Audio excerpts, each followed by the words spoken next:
Oshio, believe it or not, I know I'm having some problems here. Okay. Now, earlier on my video, on day 5, on my video blog, I got cut off. And it's either YouTube or my computer, but it seems more like I think it's my computer. Or it's my camera, or both. Well, okay. Now, I got cut off, and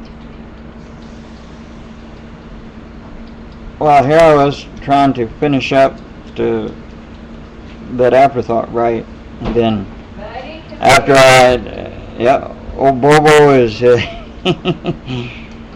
he's a popular one around here. I hope y'all got to meet Bobo. You'll have to check on one of my other video blogs. There, you get to see Bobo. Anyway, where was I? Okay, I was trying to finish up my thought on the other one and got cut off, and so I'm gonna try to finish up that thought on another video, and I thought, okay, I got it done, and when I hit to publish it, next thing I got an error, so now here I am again. So let's hope this one takes.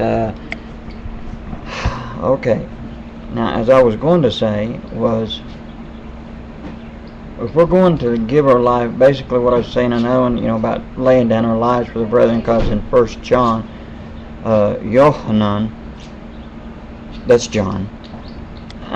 Anyway, in 1 John chapter 3 verse 16, it talks about laying down our lives for the brethren, because it says in there that he, Yeshua, had gave his life for us, and we ought to lay down our lives for the brethren. Can you confidently say, if you say to your brother or sister in the Lord, can you say, when you say I love you, can you mean that with the same love that the Lord had and has for us, where he laid down his life? Would we lay down our lives not only for him, but would we lay down our life for the brethren? I know in my heart that if I was to meet you today or tomorrow, and if someone was to try to take your life, whether because they didn't like you or because it's because of the name of Yeshua, I know that I could lay down my life for you. In my heart, I know this. But the thing is, when we say I love you, Gogeu, can we say that and mean it? And mean it with that same love, self-sacrificing love. Something for we have to all think about. Now, I can sit there and say it in my heart, but can you say that in yours? So any of you brothers and sisters, when you say I love you to one of the brothers or sisters in Yeshua, stop, think, and clarify that love. Is that a self-sacrificing love, or is your love only conditional? It's amazing at the answers that we can come up with to ourselves. It is food for thought. Now, but I know that I love you all. Y'all are wonderful people. Y'all are good people. Y'all are good brothers and sisters. You're like me, we're not perfect. I know I'm not perfect, And I think this is what a lot of the people, the body who are out in the world, have a hard time trying to grasp that realization that even though that we are Christians, that we follow Yeshua, we're not perfect, but we got to let them know, though, even though we're not perfect, we are striving to be perfect for the Lord.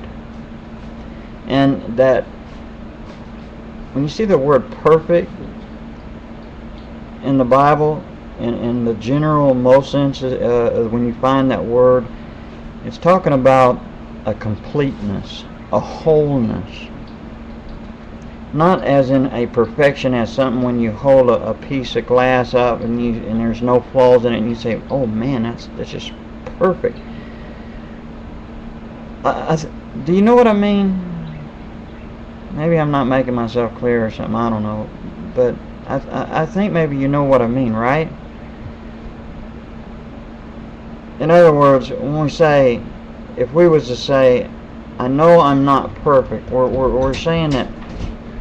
Okay, I know that. See what we mean, and we see when we read the Bible, we know that what we mean is we are not beyond making mistakes, that we're not beyond failing. But when you read that word perfect in there, it says to be perfect as your Father in heaven is perfect.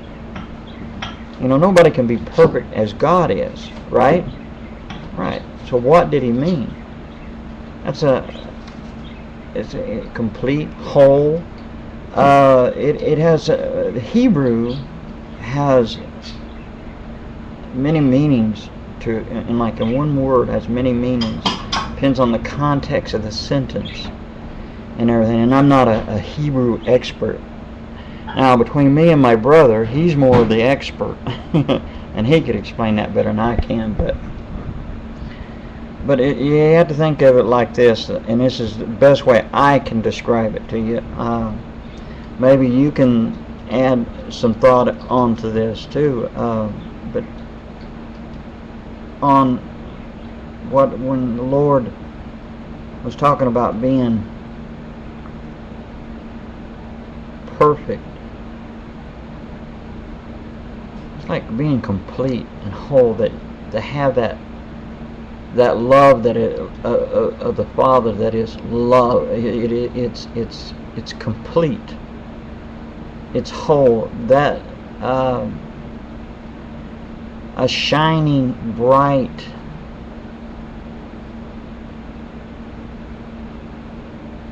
love. When he said, you know, for us to be perfect as our Father, if you in heaven is perfect. And if you read the context of the sentence, you know, and you'll find references in the Old Testament about perfect.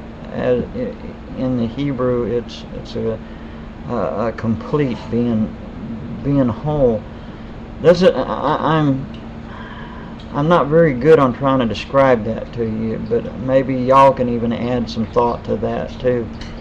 But we should not try to ever fool ourselves that we are beyond failing or making mistakes.